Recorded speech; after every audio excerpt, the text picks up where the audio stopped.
It doesn't even matter that these things probably don't even efficiently prevent drunk driving accidents, but it makes women feel safe.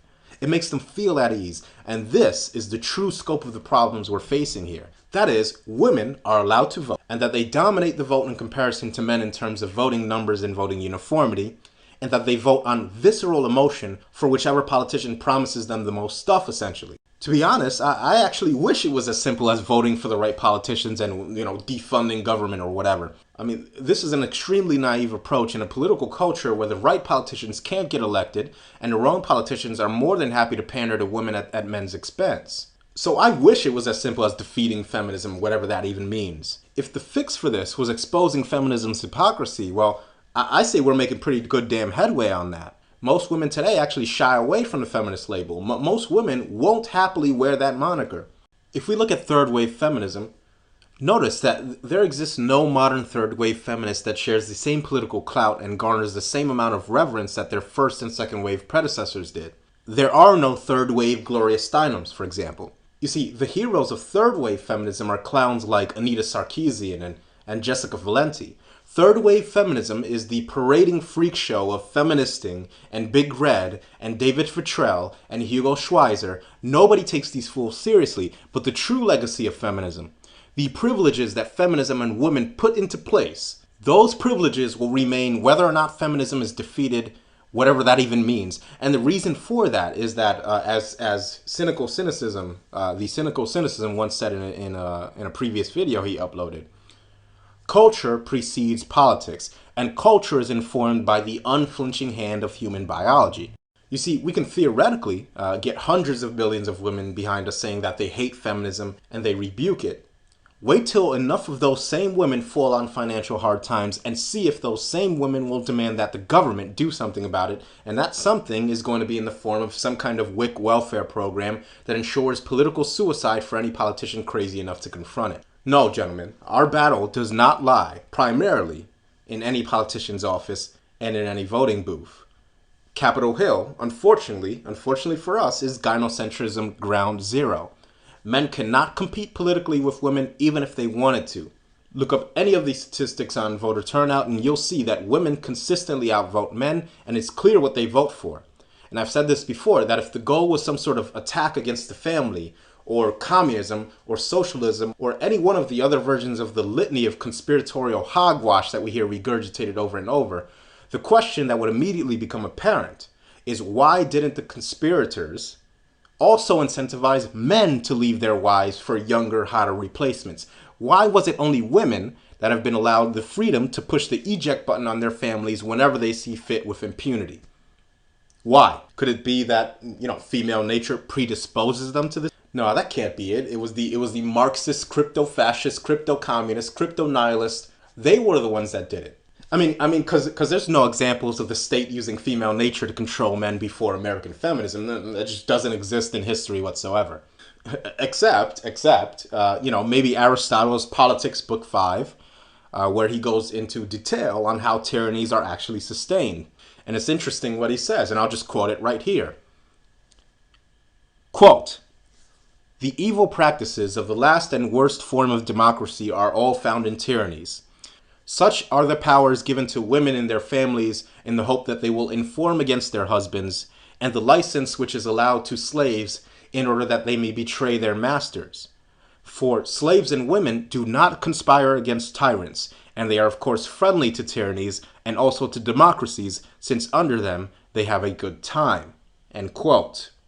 Well, it makes perfect sense that a slave has no pity for the tyranny his masters are living under, since a slave is living under a tyrant himself, that is, the slave master under the tyrant who rules him. But isn't it interesting that 2 millennia before feminism started, we have one of the greatest philosophers in human history making the observation that women seem to support tyrannical government at the expense of their husbands. Now, how did that happen? How did that happen before the great Satan Karl Marx hypnotized all of Western womankind? How did this happen? I know. The Illuminati, Rockefeller, Marxist cabal, they made a time machine and traveled back 2,000 years, and they conned those women as well. And Aristotle, that evil misogynist, who's just as bad as the feminists, that wouldn't exist for another 2,000 years, he said this about women because he can't get laid and was a degenerate nihilist. Or, or perhaps the ancients were a hell of a lot more honest and in tune with themselves and what it means to be human and what it means to be male and female than we are. Maybe they understood that for their own good, women needed to be generalized, and maybe they knew that women naturally embrace tyranny if it benefits them, and maybe they understood that women are just too damn selfish for their own good and could care less about the continuity of civilization. And any behavior conducive to building a civilization other than, childbirth was better left to the men. And so maybe they went about setting up a system by which female nature, the selfish aspects of it at least, could be contained and harnessed by harnessing male reproductive biology.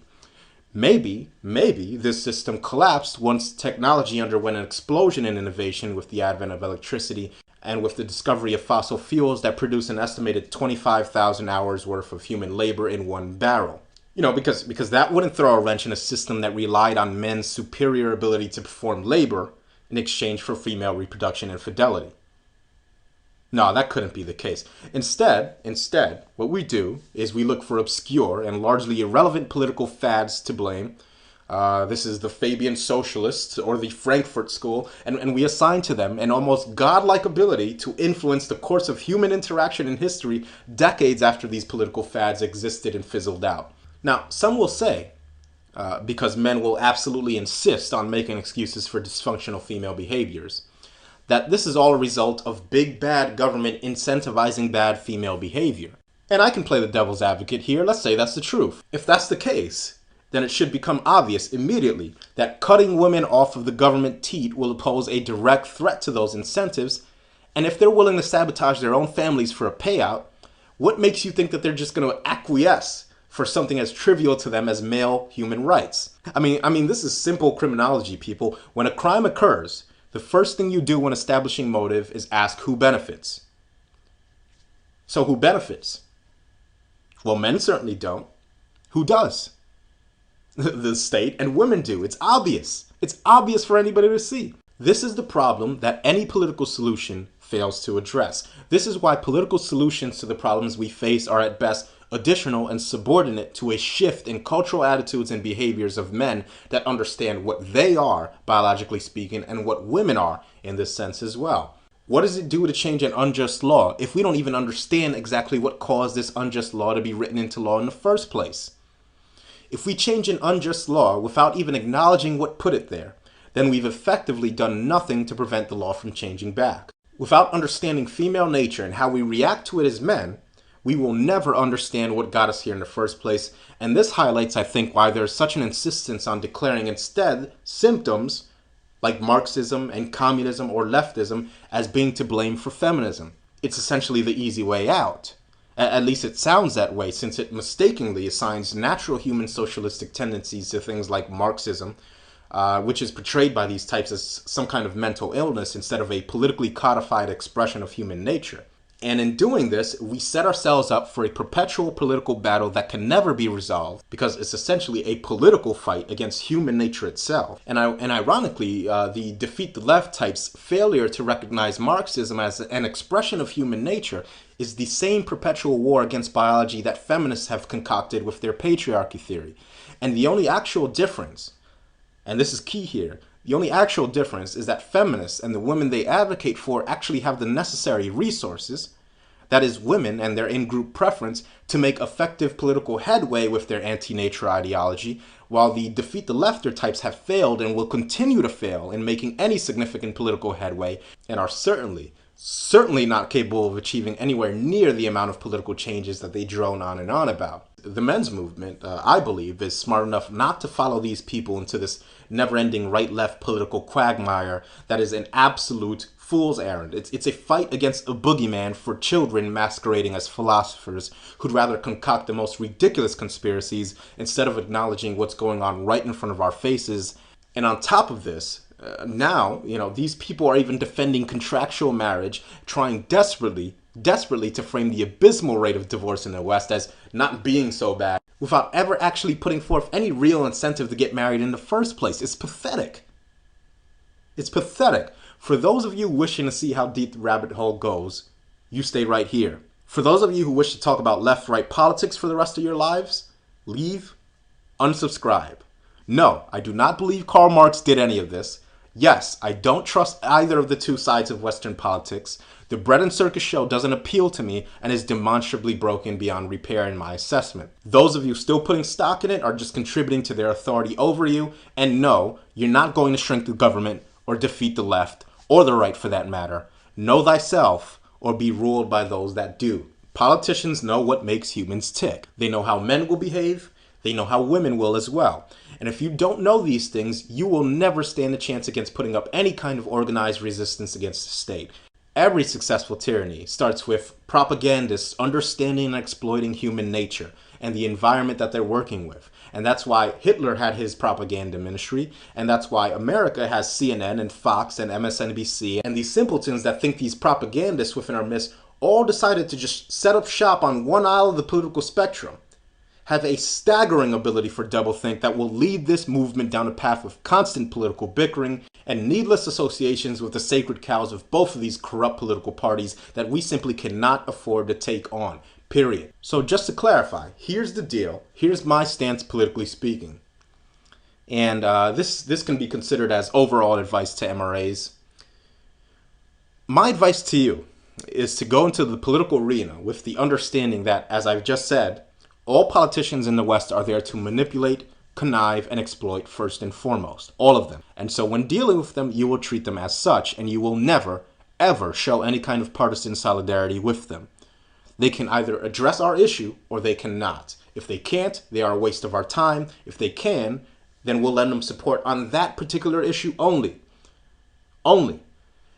A basic precept that we should follow when approaching the political arena is understand human nature, understand how it will be expressed in a changing environment, understand it as thoroughly as possible, or politicians will do it for you. Human beings, unfortunately, hate to be told inconvenient truths about themselves, and we hate even more to confront these inconvenient truths and actually change our behavior in hopes of addressing them. And now when dealing with men willing to do men's rights advocacy, the correct strategy is to recognize that nobody, not a single person, can say that they are right or left wing 100% of the time. And this is one of the many, many reasons why this right good, left bad, black and white nonsense impedes the men's movement's progression. It denies completely the gray areas of Western politics. One of the lies I hear spread all too often is that quote, leftists are inherently for policies that discriminate against men, and as such, they cannot be allies in this movement. So I want to put forward right now an example to disprove this line of thought. Let's say that someone's for a form of universal health care. Now, I may or may not be in agreement with them. For example, if this person is advocating for the blatantly anti-male Obamacare, then I'll say under no circumstances will I support that. But let's say this person says that he's for universal health care and explains his details as taxpayer-funded health care where the funds must be distributed equally between both genders, and he frames that as an issue he wishes to tackle as a men's rights activist. Should I yell at him and say, oh, you evil Marxist, all taxation is theft? No. I'm simply going to tell him that although it's very unlikely that I'll support taxpayer-funded universal health care, I'm glad that he's fighting for men's issues in a way that he deems appropriate. I'm not going to bitch and moan about all taxation is theft when I'm perfectly fine living in a society where people are forced to buy car insurance and taxed to support a nationalized military. And this person advocating for this universal health care may very well be considered a leftist by most right-wing standards. But this is a person that I could consider an ally to the men's movement since he's fighting a form of hypocritical, institutionalized, preferential treatment that the government is engaging in at the expense of men. And the same exact concept goes for a right-winger. Now, you may have a much more thorough idea than I do about what limited government means, and you may think it's absolutely unacceptable to spend X amount of taxpayer dollars on healthcare. Well, okay. Then maybe we agree on limiting government spending for something else. Maybe you're an anti-war libertarian type who thinks we should get all our troops out of the Middle East today, right now, on the grounds that not only is it fiscally unsustainable, but it contributes to male disposability. And on this, I'd be in complete agreement with you. And this is because, you see, I'm not invested in either party. This means I can be for some right-wing policies and not have to sign on to their family values, chivalrous tradcon bullshit. And I can be for left-wing policies and not have to sign on to their PC garbage. I pick and choose what I think is a good policy based on the merits of the idea, which brings me to an actual comment made by someone that I'm going to choose to just leave anonymous. If he wants to reveal himself, that's up to him. Now, I saw someone identifying as an MRA come out on a comment section